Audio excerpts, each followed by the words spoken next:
All right, my friend, let's take a deep breath. Smell that? That's Africa. Hot sun, endless savannas, and just a tiny whiff of elephant dung in the air. But here's the problem. That smell, it's fading. And not because elephants are suddenly using air fresheners. It's because they, along with many of Africa's most iconic animals, are vanishing right before our eyes. Imagine you're on safari in the early 19th century. You'd see millions of elephants stomping around, lions practically doing street patrols, and rhinos hanging out like they owned the place. Fast forward to today, and it's like someone hit the delete button on Africa's wildlife. These animals aren't just declining. Some are in a full-speed roller coaster-style nosedive toward extinction. And it's not like they're disappearing because they're introverts avoiding social interaction. Nope, it's humans. We did this. Hunting, deforestation, poaching, climate change. You name it. We've managed to turn Africa's biggest beasts into limited edition collectibles. Let's take the elephant, for example. In the early 19th century, there were over 10 million of them happily knocking over trees and generally living their best lives. Today, we're down to about 415,000. That's like if you walked into a concert packed with fans, blinked, and suddenly it was just you and the band's mum left. And lions? Oh boy. Once upon a time, there were over 500,000 of them ruling the plains. Now, we're struggling to keep even 20,000 in the wild. That's fewer lions than there are fast food restaurants in America. If that doesn't make you panic, I don't know what will. Rhinos? Once millions. Now, we're at the stage where each one should probably have a personal bodyguard, a security camera, and maybe even a lawyer.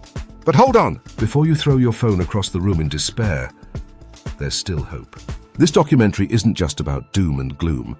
It's about understanding why this is happening and what we can do before Africa's wildlife turns into a remember when story. So buckle up!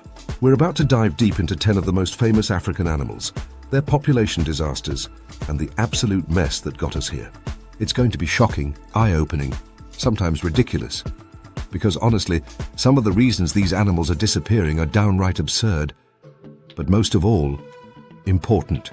Let's go save some animals. Or at least understand why they're vanishing faster than your willpower on a diet. How elephant populations have declined due to poaching and habitat loss. All right, let's talk about elephants.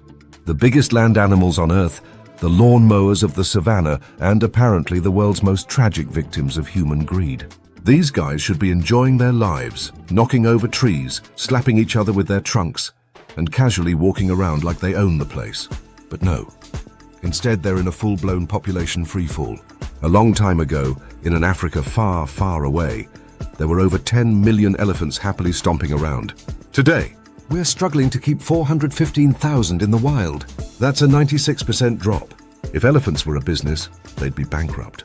If they were your hairline, you'd be wearing a hat forever. So what's happening? Well, my friend, let me introduce you to the two biggest problems in an elephant's life. 1.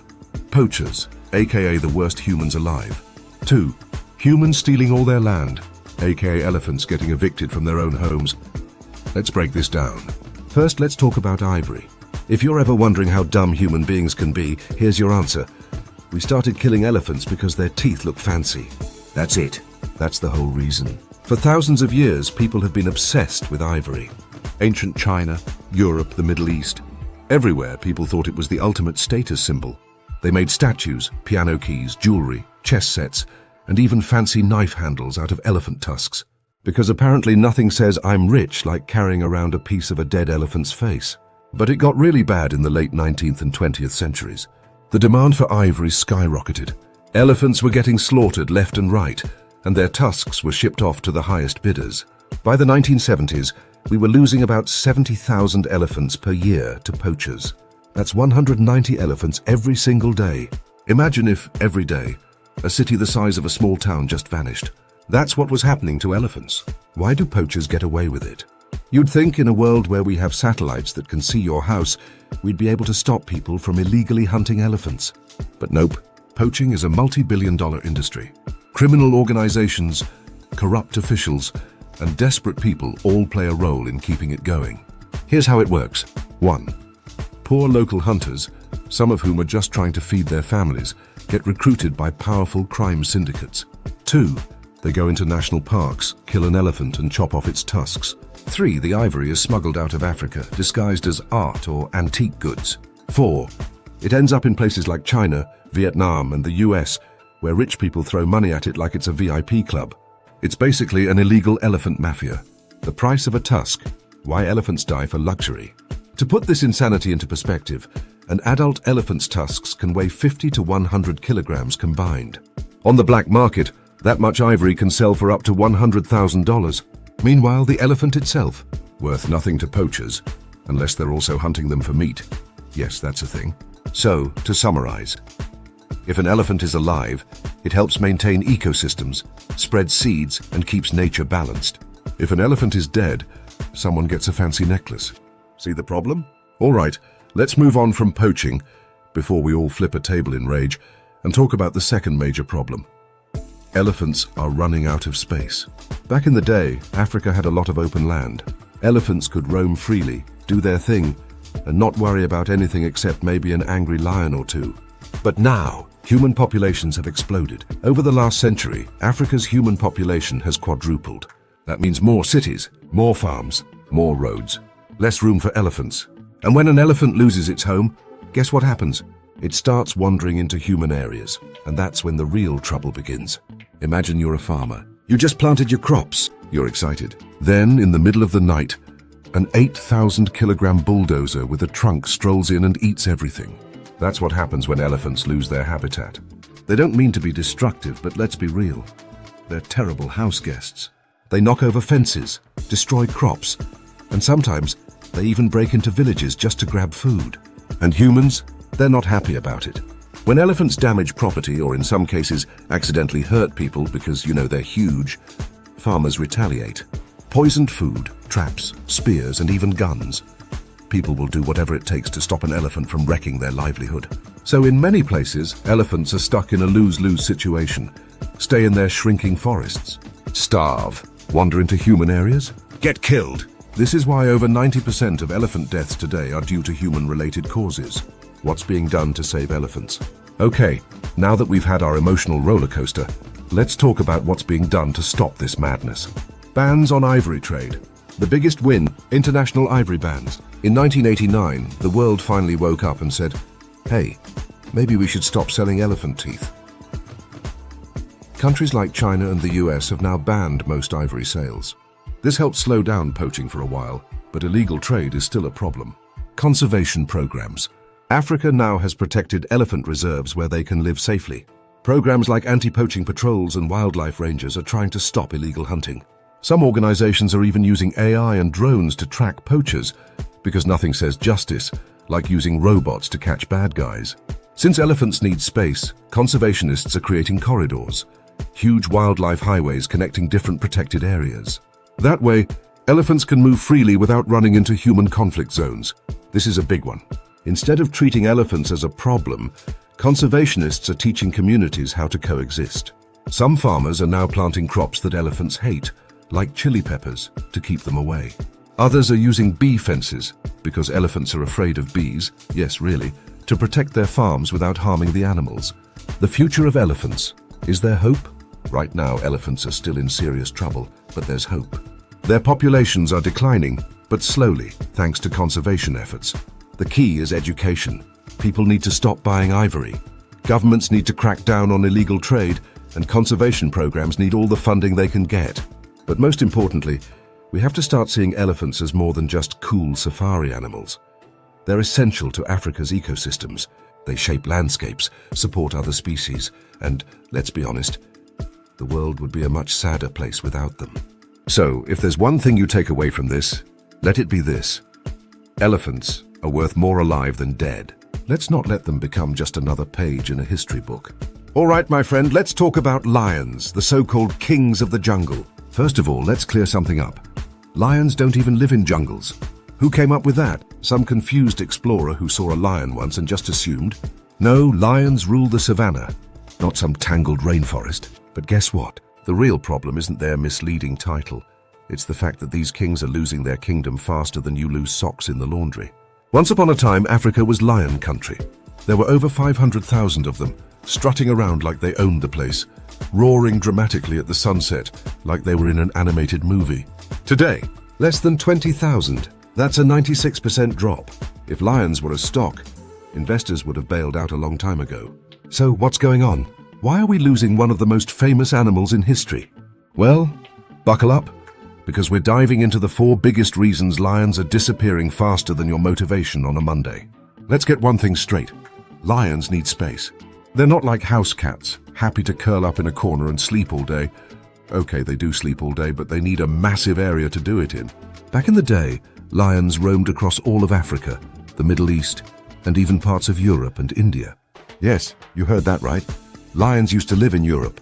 Imagine Roman gladiators not just fighting each other, but also dodging actual lions. Fast forward to today, and lions have lost over 90% of their original range.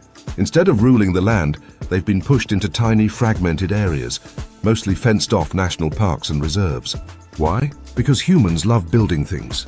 Forests and grasslands, bulldozed. Wildlife corridors, paved over. Open savannas, now farmland. Lions are literally running out of places to live. And when they get squeezed into smaller areas, guess what happens? More fights between lions, less food, and easier hunting for poachers. We'll get to those guys in a second. Imagine you're a lion. You've just spent all day napping. Classic lion move. You wake up, stretch, and head out to find a zebra for dinner. But uh-oh, what's this? No zebras, no antelopes, no nothing. That's because humans have moved in, taken over your hunting grounds, and replaced all the animals with cows and goats. So being the big-brained predator you are, you think, all right, I'll just eat a cow. It's basically a slow, unguarded buffalo, right? Wrong, because humans don't like it when you eat their livestock. In fact, they get downright murderous about it. Farmers and herders don't see lions as majestic wildlife. They see them as walking problems with sharp teeth. When a lion kills livestock, humans retaliate. Spears, guns, poison, you name it, they use it. In some areas, people have started using poisoned meat to wipe out entire lion prides. Imagine going out for a burger and accidentally taking out your entire family in the process. That's what's happening to lions. And it's not just an accident, it's intentional.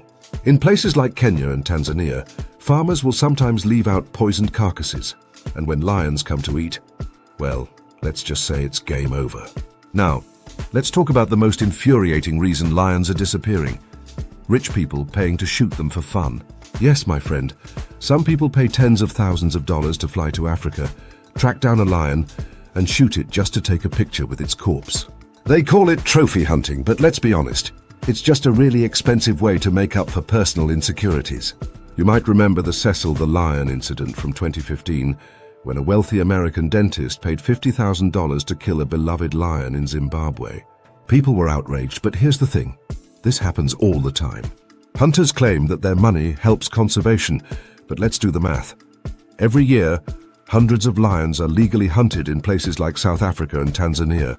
These are usually big, healthy males, the ones that are most important for keeping lion populations strong. Killing dominant males leaves lion prides vulnerable and can lead to more fighting and cub deaths. So, in short, wealthy tourists shoot lions, populations drop, and then conservationists have to work twice as hard to save them. Tell me how that makes sense. All right, so we already covered the rich guys shooting lions for sport, but let's talk about the illegal hunting side of things. Poaching isn't just about elephants and rhinos. Lions are also on the hit list. Why? Because some people believe that lion bones, teeth, and claws have magical or medicinal properties. Spoiler alert, they don't. In Southeast Asia, lion bones are ground into powder and sold as fake tiger bone medicine. Because apparently, if you can't find a tiger to kill, a lion is the next best thing. The demand for lion body parts has exploded in recent years, and criminals have taken notice. Lion poaching is now a full-scale operation, and it's getting worse.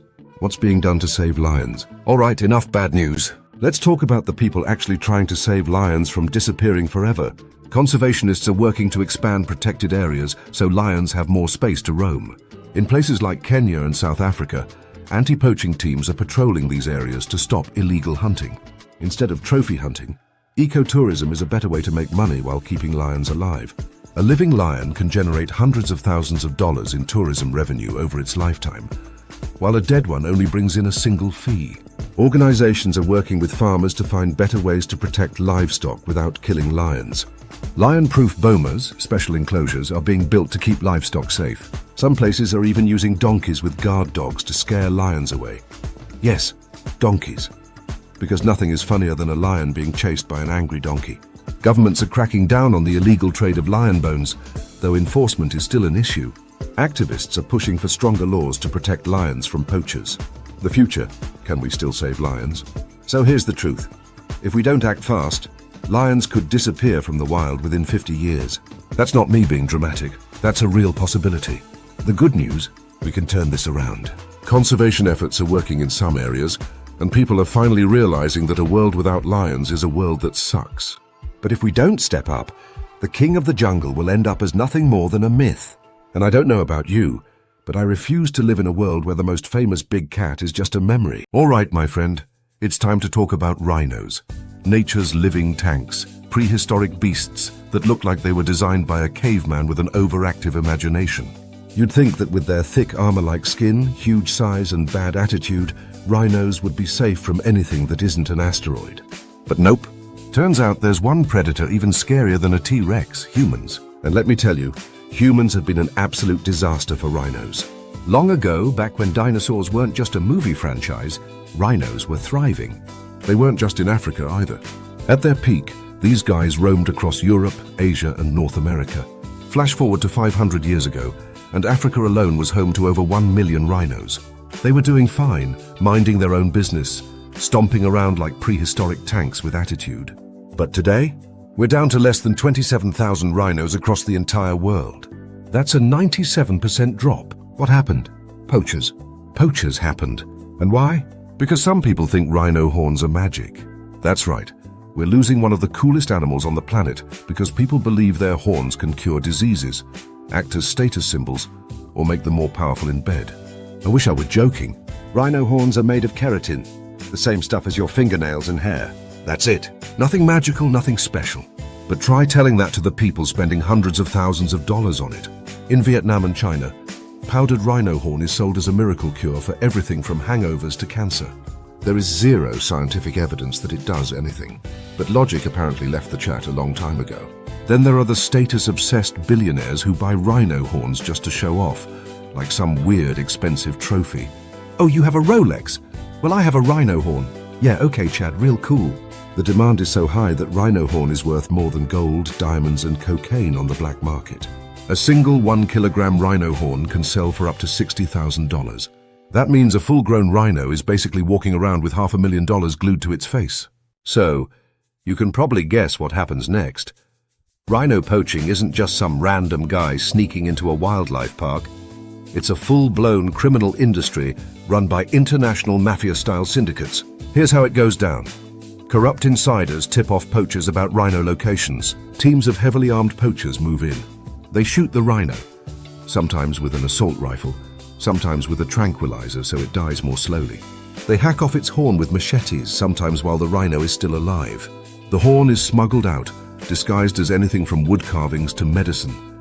It's brutal, it's heartbreaking, and it happens every single day. In South Africa alone, poachers kill about 1 rhino every 10 hours. That's like if a bank got robbed every single hour and no one could stop it.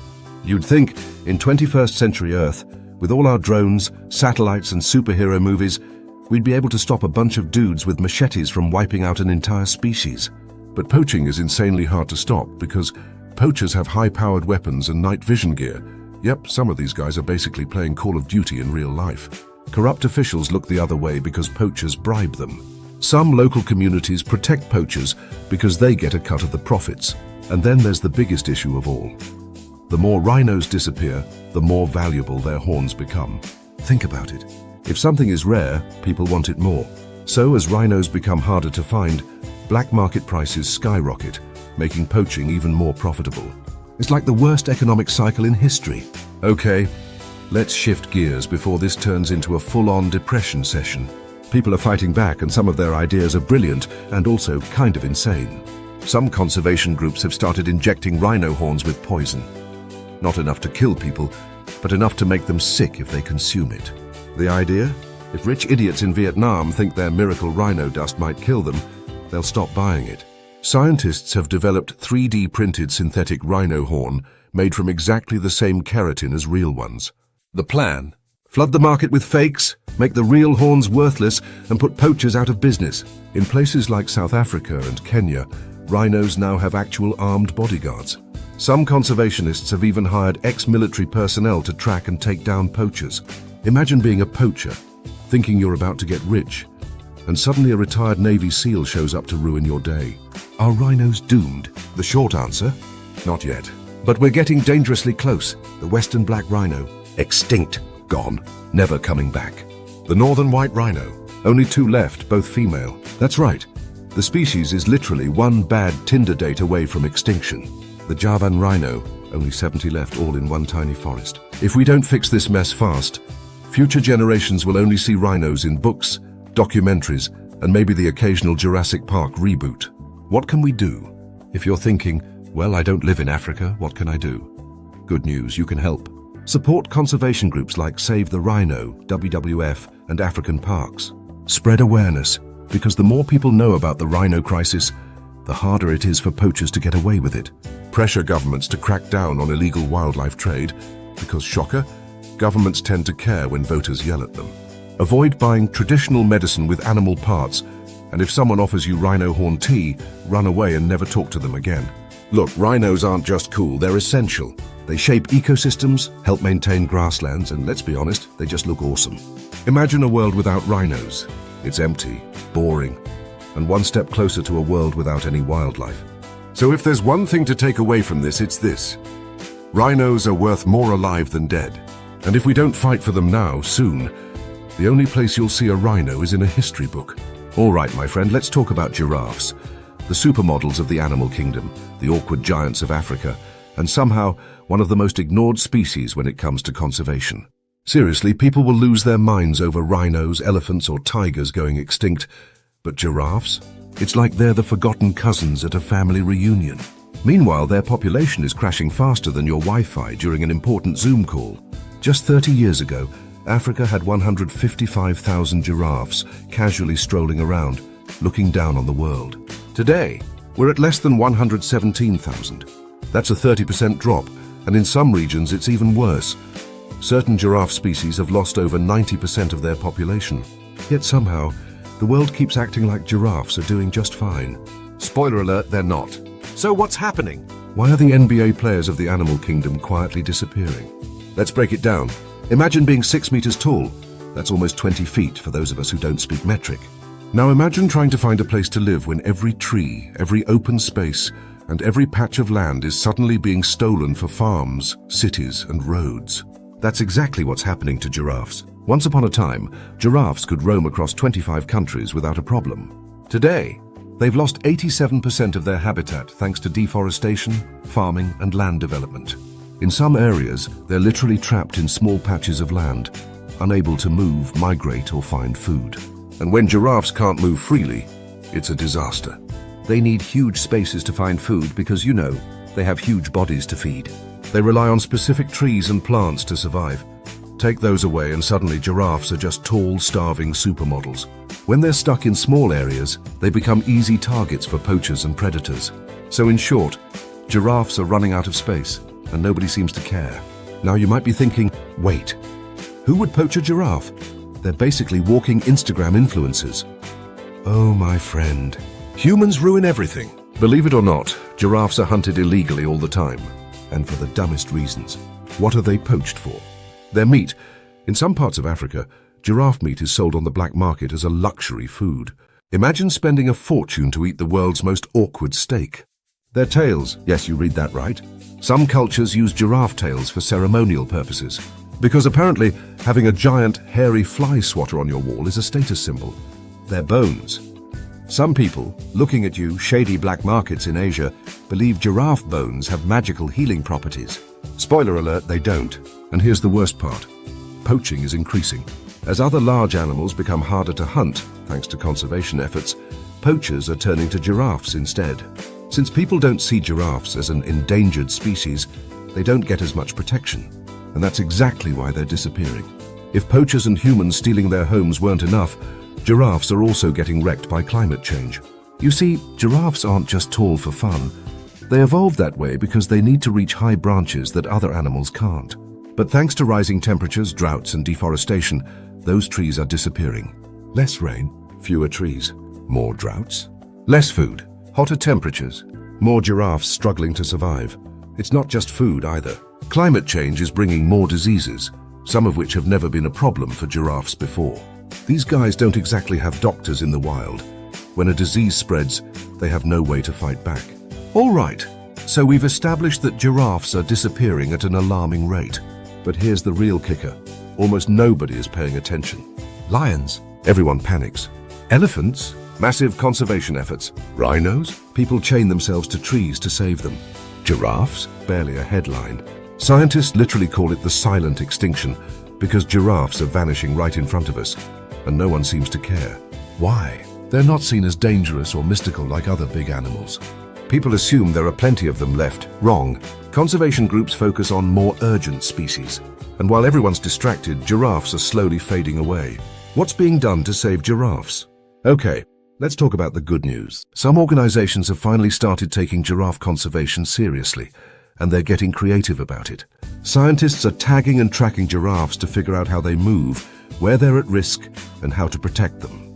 This data helps create protected migration paths so giraffes don't get trapped in tiny areas. Giraffe poachers are finally being hunted down, about time, right? In some regions, armed rangers are now protecting giraffes, just like they do for elephants and rhinos. Countries like Kenya and Tanzania are expanding giraffe safe zones so they have more space to roam. Some groups are even working with local communities to turn giraffes into a tourism attraction, giving people an incentive to protect them instead of hunt them. More conservation groups are finally spreading the word about giraffes' decline. The more people know, the harder it is for poachers to get away with it. Are we too late? Here's the thing. We still have time to save giraffes, but only if people start caring. Right now, giraffes are classified as vulnerable, but some subspecies are already critically endangered. The West African giraffe. Only 400 left. The Rothschild's giraffe. Just 1,600 left. If we don't do something fast, we're going to end up telling future generations, once upon a time, Africa had these weird, long-necked animals, but we let them go extinct. And I don't know about you, but I'd rather live in a world where giraffes are still awkwardly walking around judging us from above. So let's make sure they don't become a forgotten legend. All right, my friend, let's talk about cheetahs. The Ferraris of the animal kingdom, the Usain Bolts of the wild, the only cats that look like they've had 10 espressos before breakfast. They're built for speed. 0 to 100 kilometers per hour in 3 seconds. Yep, that's faster than your car. Lightweight, aerodynamic body that's all muscle and no fat. Big lungs, big heart, and a tail that works like a high-tech steering system.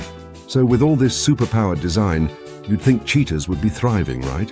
Wrong, because while they may be the fastest runners, they are terrible at running away from extinction.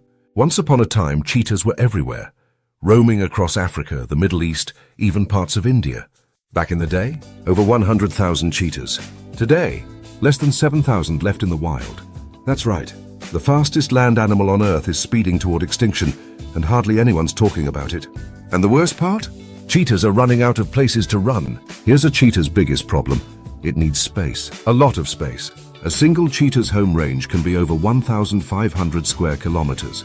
That's like owning a mansion the size of Los Angeles. Cheetahs need wide open land to hunt, chase prey, and do their cheetah thing. But guess what? That land is disappearing faster than your weekend. Farms, roads, and cities are eating up cheetah territory like Pac-Man. Fences and highways cut off migration routes, meaning cheetahs can't find food, mates, or safe places to raise cubs. In some places, cheetahs are trapped in tiny reserves. And guess what happens when you have too many cheetahs in one small area? They start inbreeding, which brings us to problem number 3. All right, time for some weird science. Cheetahs are genetic disasters. A few thousand years ago, something really bad happened. Nobody knows exactly what, but most scientists believe cheetahs went through a population bottleneck. Translation, almost all of them died. The few that survived bred with each other, and now all cheetahs today are basically clones. They have low genetic diversity, which means weaker immune systems. They're more vulnerable to diseases. They have high cub mortality rates. Almost 90% of cheetah cubs die before reaching adulthood. To put it bluntly, cheetahs have been one bad flu away from disaster for thousands of years. And because humans are making their world smaller, they're being forced into even more inbreeding, making things even worse. Cheetahs may be fast, but they're also terrible at fighting. Unlike lions who roar like thunder and throw punches, cheetahs are lightweight, fragile, and avoid fights at all costs. Which means when they lose their habitat and can't find antelopes to hunt, they go for the easier option: livestock. And do farmers love losing their cows and goats to hungry cheetahs? Nope. So when a cheetah takes down a goat, farmers retaliate, sometimes by shooting, sometimes by poisoning, sometimes by setting up traps. In Namibia alone, over 90% of cheetahs live outside protected areas, meaning they're constantly at war with farmers. And since cheetahs don't fight back, they're easy targets. Now, if you thought habitat loss and farmer conflicts were bad, let's talk about rich people doing dumb things. Did you know cheetahs are one of the most illegally trafficked wild animals in the world? In the Middle East, owning a pet cheetah is a status symbol. Smugglers steal cheetah cubs from the wild and sell them for up to $15,000 each. About 70% of cubs die before they even reach their buyers due to stress, dehydration, and malnutrition. And the worst part? Even if a pet cheetah survives, it can never go back to the wild. Because guess what? Cheetahs need their mums. Unlike other big cats, cheetah cubs need years of training to learn how to hunt. If they grow up in a mansion instead of the wild, they'll never survive on their own. So every time a rich oil tycoon buys a cheetah as a cool pet, it's one more cheetah lost to the wild. What's being done to save cheetahs? All right, enough with the doom and gloom. Let's talk about what's actually being done to save these spotted speedsters. Conservationists are working to expand reserves and protected areas, so cheetahs have more space to roam. In some places, wildlife corridors are being built to connect different reserves, giving cheetahs more room to hunt and mate. Groups like Cheetah Conservation Fund are working with farmers to find better solutions. Instead of killing cheetahs, farmers are using special guard dogs. Yes, giant dogs called Anatolian shepherds, to scare cheetahs away from livestock. Governments and conservationists are cracking down on smuggling rings and working to rescue cubs before they're trafficked. Awareness campaigns are educating people that cheetahs aren't meant to be house pets. Some scientists are experimenting with genetic rescue programs, introducing more diversity into captive cheetah populations. This could help cheetahs fight off diseases and increase survival rates. Can we save cheetahs? Right now, cheetahs are still on the edge of extinction. But there's hope. If we protect their habitats, if we stop illegal poaching and pet trading, if we find better ways for farmers and cheetahs to coexist, then maybe, just maybe, cheetahs can still win this race. Because let's be real, the world without cheetahs would be a much slower, much sadder place. And if we don't act fast, the only place we'll ever see them running at full speed will be in old documentaries. All right, my friend, let's talk about hippos, the chubby murder machines of Africa. People love to misjudge hippos. They look like giant water cows. They spend half their time floating around like lazy tourists, and they've got that goofy, toothy grin that makes them seem like oversized plush toys. But here's what nobody tells you. Hippos are stone-cold killers. They can run faster than humans. They kill more people than lions, crocodiles, and sharks combined. And yet, despite their bad attitude and VIP membership to Africa's most feared club, hippos are quietly slipping toward extinction. Wait, hippos? In danger. How? They're basically floating tanks. Well, my friend, welcome to the strange and stupid reasons why hippos are disappearing. You thought elephants were the only animals hunted for their teeth. Think again. Hippos have massive tusks, technically oversized canine teeth that never stop growing, and unfortunately poachers have noticed. Back in the day, people mostly ignored hippo ivory because it was harder to carve than elephant tusks. But after the international elephant ivory ban, guess what happened? Poachers needed a new source, and hippos became target number one. The black market demand for hippo ivory has exploded, and since hippos aren't as heavily protected as elephants, poachers can kill them with less risk of getting caught. The numbers? In some regions, hippo populations have dropped by 50% in just a few decades. At this rate, some hippo populations might vanish entirely within our lifetime. Which brings us to problem number 2. All right, I get it. Hippos are huge, they're everywhere near rivers, and they look like big walking buffets to hungry people. But did you know that hippo meat is a booming black market delicacy? In some African countries, illegal bushmeat markets openly sell hippo steaks, ribs, and even jerky. Since hippos can weigh over 2,000 kilograms, poachers can make a fortune off a single animal. And because hippos spend most of their time in water, they're easy targets for ambush. One bullet and they can't escape. All right, let's get one thing straight. Hippos need water. No water is no hippos. But thanks to climate change, deforestation, and human expansion, Africa's rivers and lakes are disappearing faster than your paycheck on payday. What's happening? Droughts. Climate change means longer, harsher dry seasons, and some rivers are drying up completely. Dams and water projects, Humans are building dams, irrigation systems, and reservoirs, which is great for farming but horrible for hippos. Farming and pollution. More farms equals more fertilizer, pesticides, and waste dumped into rivers, turning them into toxic messes.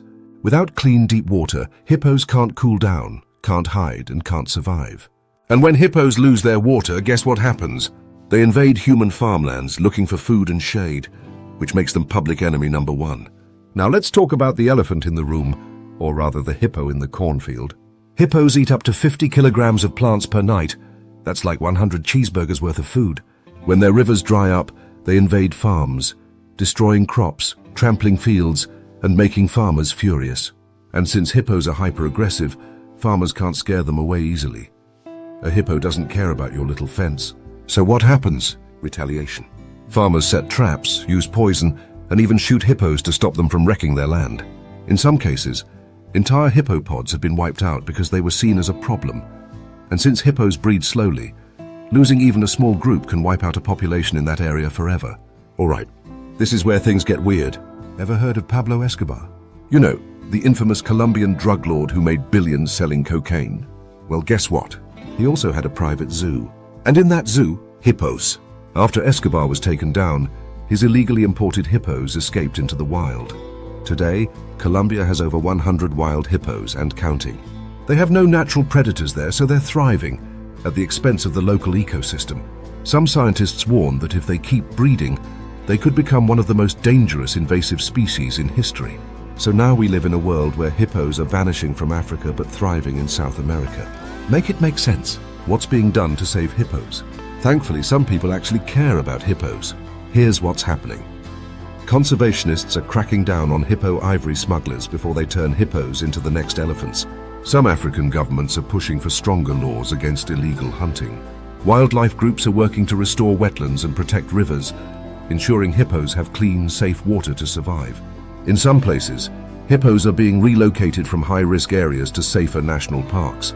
Some conservationists are developing hippo-friendly barriers, like trenches or thorny plants, to keep hippos away from crops without harming them.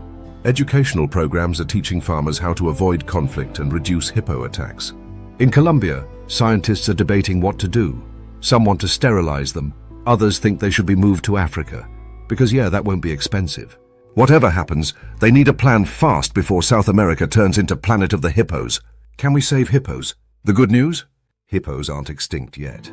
The bad news? If we don't act fast, they could be in serious trouble within a few decades. Right now, hippos are classified as vulnerable, but if poaching, habitat loss, and conflicts keep increasing, they could soon be endangered. And let's be honest, a world without hippos would be a very boring world. No more grumpy water tanks splashing around. No more hippo versus crocodile battles on YouTube. No more wild, unpredictable chaos from one of Africa's most unique creatures. So let's wake up before we let another iconic species slip away right under our noses. All right, my friend, let's talk about zebras. The fashion icons of the savannah, the living barcodes, the striped enigmas that look like nature couldn't decide between black or white and just said both. Everyone loves zebras. They're in every African wildlife documentary, every safari photo, and let's be honest, if you had to pick a horse to be reincarnated as, you'd probably choose the one with racing stripes. But here's the problem. While zebras may look common, they're actually disappearing right under our noses. Wait, what? How? Aren't zebras everywhere? That's exactly why no one is paying attention, because people assume zebras are fine. But in reality, some zebra species are one bad decade away from extinction. So let's break it down. Why are zebras vanishing? What's causing it? And can we still save them? First, we need to clear something up. Not all zebras are the same. There are 3 different zebra species, and while some are holding on, others are in serious danger. Plain zebra, aka the classic zebra. Status, still holding on, for now. Population, around 500,000 left. Biggest threat, habitat loss and poaching. This is the one you see on safaris, the one most people imagine when they think of zebras. They're still the most common, but their numbers have dropped by 25% in just the last few decades. Mountain zebra, aka the climber. Status, vulnerable.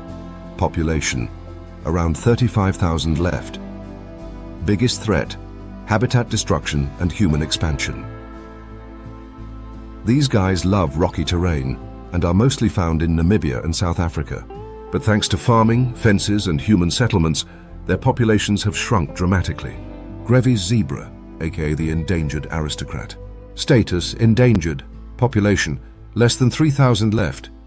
Biggest threat: everything. Poaching, habitat loss, human conflict. Grevy's zebras are the largest, rarest, and most unique of all zebras. They have thin stripes, big ears, and an attitude that screams royalty. But here's the problem. There are fewer Grevy's zebras left in the wild than pandas. Let that sink in. Now, let's talk about why zebras are vanishing. Here's a simple equation for you. No grass equals no zebras. Zebras are grazers. They eat grass all day, every day. But thanks to humans, grasslands are disappearing faster than your motivation on a Monday. What's happening? Farms and agriculture. More land is being used for crops and cattle, leaving less room for zebras to graze. Overgrazing by livestock. In some places, cows and goats are outcompeting zebras for food. Droughts and climate change. Less rain means less grass, and less grass means hungry zebras. Zebras used to migrate across massive distances to find food, but now, human fences, roads, and farms are blocking their migration routes. Imagine being a marathon runner, but suddenly finding brick walls every few kilometers. That's what it's like for zebras. And when zebras get stuck in small areas with no food, they starve. Simple as that. You'd think zebras wouldn't be a prime poaching target, right? They don't have ivory like elephants. They don't have fancy horns like rhinos. They're not predators that threaten livestock like lions. So why are humans still killing them? The main reasons zebras are hunted. Bushmeat. In some parts of Africa, zebra meat is considered a cheap source of protein. Skins and trophies. People kill zebras just to turn them into decorations and rugs, because apparently a perfectly good carpet isn't good enough. Traditional medicine. In some cultures, zebra parts are used in rituals and treatments. Spoiler alert, no scientific basis. And let's not forget one of the most ridiculous reasons ever. Some farmers believe zebras spread diseases to cows, especially a disease called trypanosomiasis, sleeping sickness. Is there actual proof that zebras are responsible? Nope. But that hasn't stopped farmers from shooting them anyway. Imagine you're a farmer. You've got your crops growing, your cows grazing, life is good. Then one morning you wake up and bam! A herd of zebras has trampled through your fields, wrecking your crops like an unsupervised toddler in a grocery store. This happens a lot, and farmers don't take it lightly.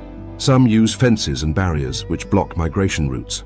Others resort to poisoning waterholes or hunting zebras to solve the problem. Zebras aren't malicious crop destroyers. They're just doing what they've always done. The problem is humans keep taking over their land and then getting mad when zebras wander in.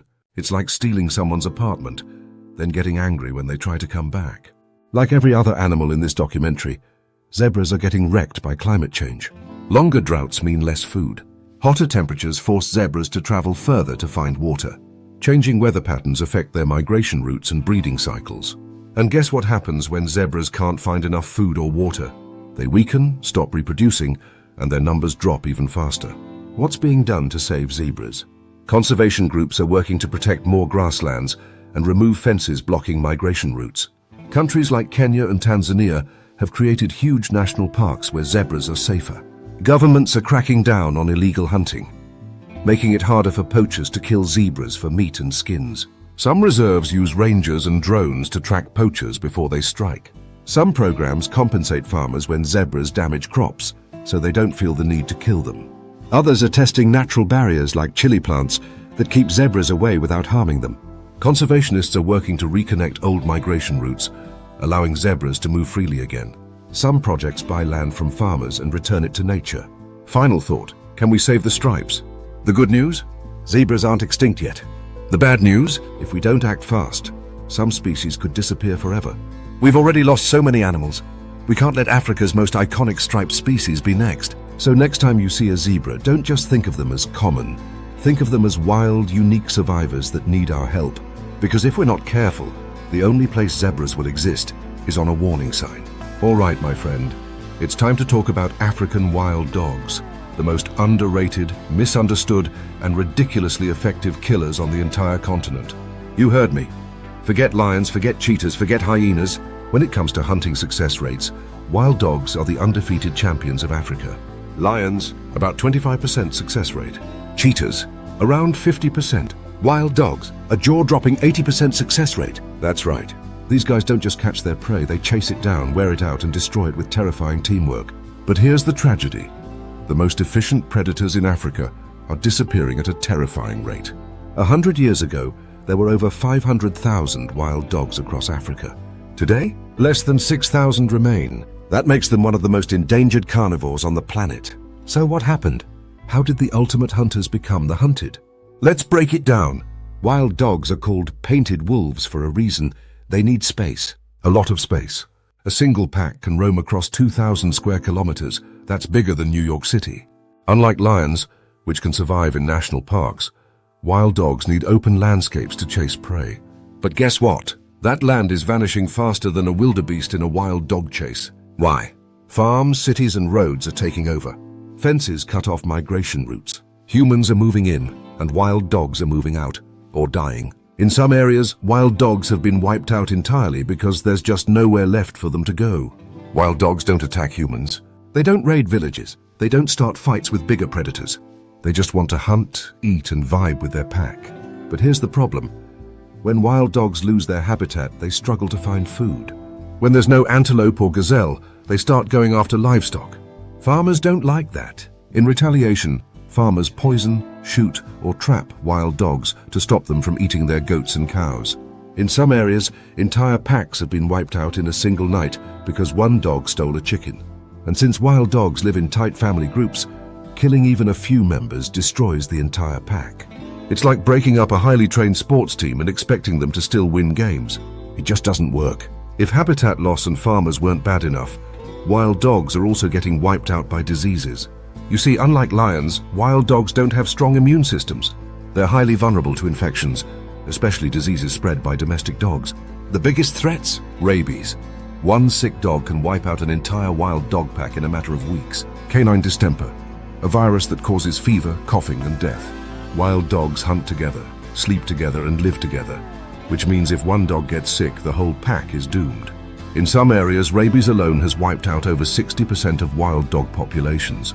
Imagine losing over half of all lions in Africa in a single year. That's what's happening to wild dogs.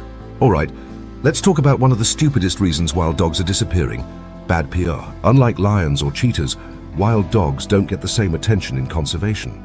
People see them as pests or vermin instead of majestic predators. Some even believe wild dogs are evil. Seriously, some local legends say they're demons. Because of this, wild dogs are often shot on sight, even when they're not doing anything wrong.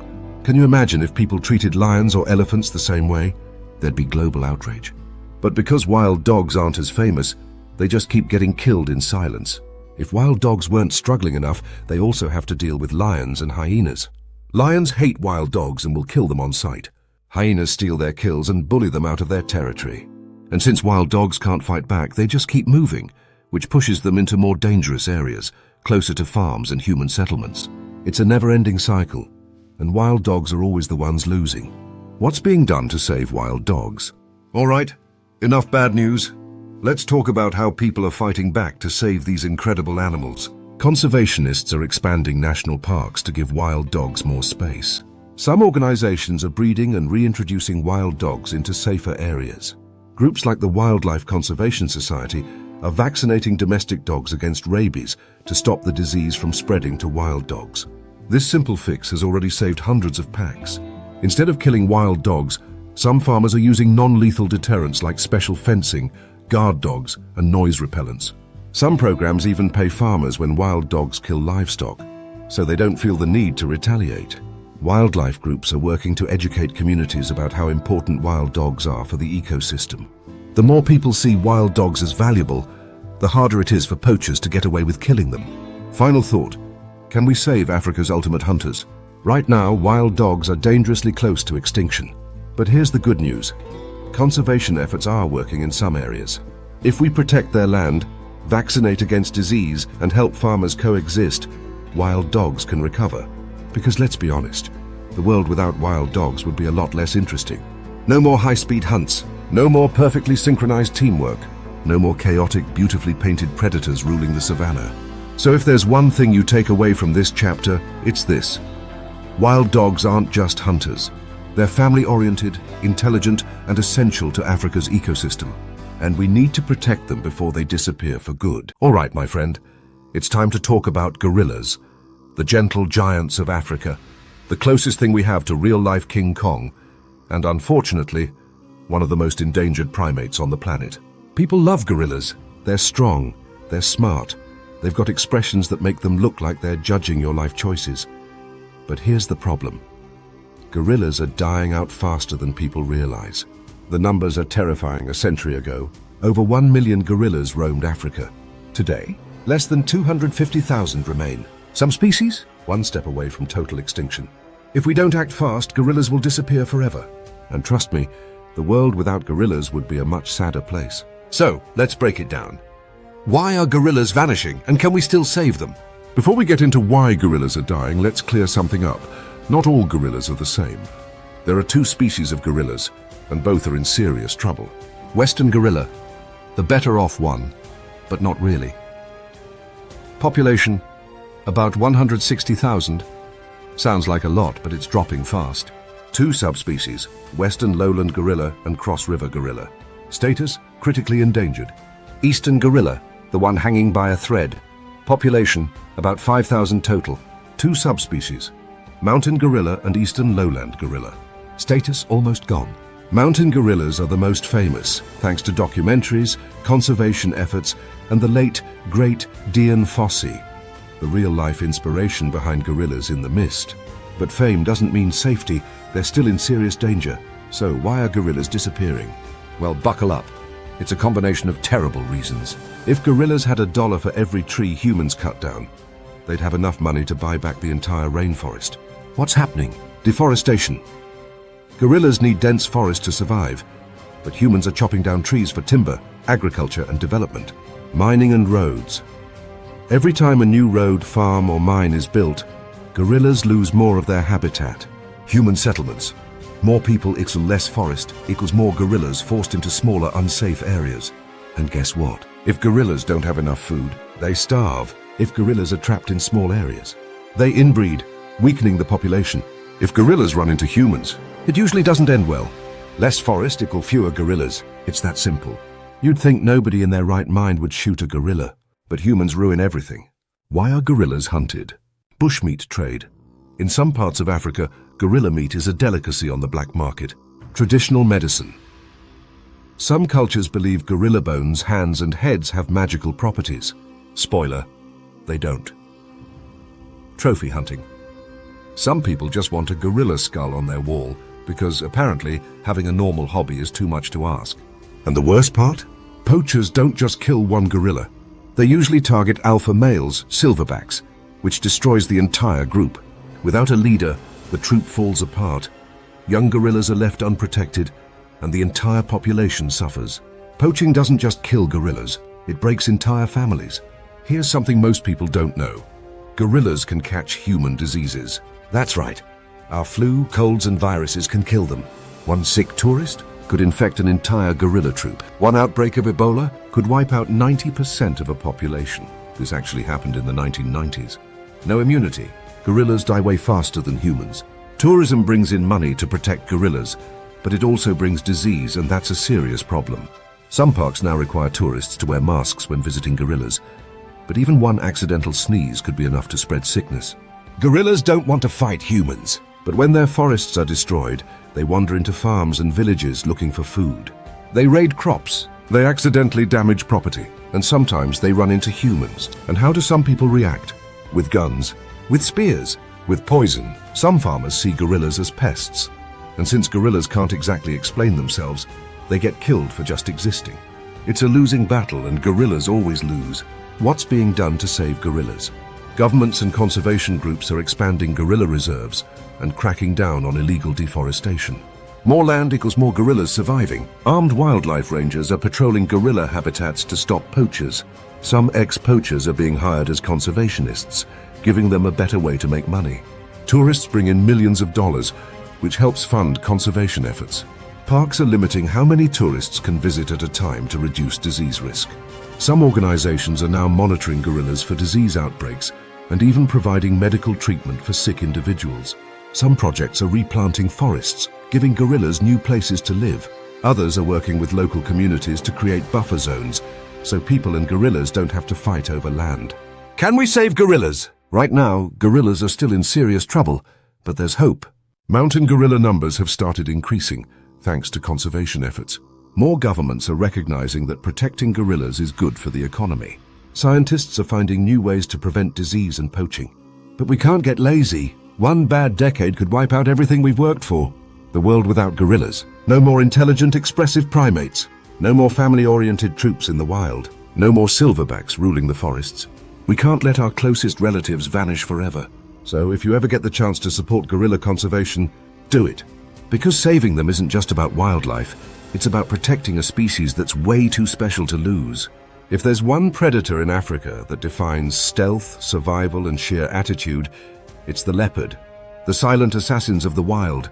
Leopards don't need a pride like lions or a speed boost like cheetahs. They operate alone, unseen, like nature's ultimate ninjas. If you've ever been on safari and thought, wow, I saw everything except a leopard, that's because they saw you first and decided you weren't worth the trouble. Leopards are the ultimate survivors. They can live in almost any environment. Dense forests, dry savannas, mountains, even near human settlements. They don't need big open spaces like cheetahs or massive hunting packs like wild dogs. They're the masters of adaptation, capable of hunting everything from antelopes to monkeys to unsuspecting farm animals. And yet, despite being nature's perfectly designed predator, leopards are disappearing. Once, they roamed across almost all of Africa, the Middle East and Asia. But today they've lost over 75% of their original range. In some regions, leopards have been wiped out entirely, turning what was once an unstoppable force into nothing but whispers in the night. The reason? The usual suspects: habitat destruction, poaching, human-wildlife conflict, and illegal wildlife trade. But unlike lions or elephants, leopards don't get the same level of attention. Their secretive nature works against them because when they start disappearing, most people don't even notice. One of the biggest threats to leopards is the illegal fur trade. Leopard skins have been symbols of power and prestige for centuries, worn by kings, warriors, and the rich elite who want to show off their status. Even today, leopard pelts are sold on the black market for thousands of dollars, fueling a trade that continues to decimate their numbers. And it's not just the fur. Leopard bones and body parts are also used in traditional medicine, particularly in Asia, where they're seen as substitutes for tiger parts. The demand for leopard products is so high that in some regions, poachers will set up steel traps, poison carcasses, or shoot them on sight, stripping the land of one of its most efficient predators. But poaching isn't the only problem. As human populations expand, leopards are running out of places to hide. Farms, villages, and roads have cut deep into their territories, forcing leopards into smaller and smaller spaces. When their natural prey disappears, they turn to livestock, which, as you can guess, doesn't go over well with farmers. Retaliation is swift: poisoned meat, traps, bullets. Leopards don't stand a chance when they cross paths with angry farmers. And because they live alone, unlike lions that have prides or wild dogs that have packs, losing even a single leopard in an area can wipe out an entire population. Then there's the problem of trophy hunting, which is still legal in some African countries. Wealthy hunters will pay tens of thousands of dollars to shoot a leopard, take some photos, and mount its head on a wall. While governments argue that this brings in money for conservation, the reality is that leopards are not like lions. Their populations are much harder to track, and every lost adult, especially a dominant male, has devastating effects on the balance of the ecosystem. Climate change is also playing its part.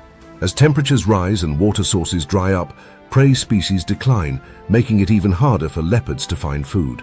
Some are forced to move into urban areas, where they're seen as threats and killed. Others simply vanish into the deep wilderness, unable to adapt to a world that is rapidly closing in on them. The saddest part? We don't even know how many leopards are left. Because they're so elusive, tracking their numbers is a nightmare. Unlike lions or rhinos, which can be counted in open spaces, leopards are solitary, nocturnal, and masters of disguise. In some areas, they're already extinct, and no one even noticed until years later. But there is still hope. Conservation groups are working to protect leopards by creating wildlife corridors, protected areas where they can move freely without running into human settlements. Anti-poaching units are targeting illegal traders, cracking down on the black market fur and bone trade. Some farmers are being given livestock protection programs, teaching them how to coexist with leopards without resorting to lethal force. And in a few regions, leopard populations have started to recover, proving that with the right efforts, they can still survive. The leopard has been around for millions of years, surviving ice ages, mass extinctions, and every challenge nature has thrown at it. The only thing it might not survive is us. If we let the leopard disappear, we won't just be losing a predator, we'll be losing a symbol of wild, untamed Africa. A creature so perfectly built for survival that it should have outlived us all.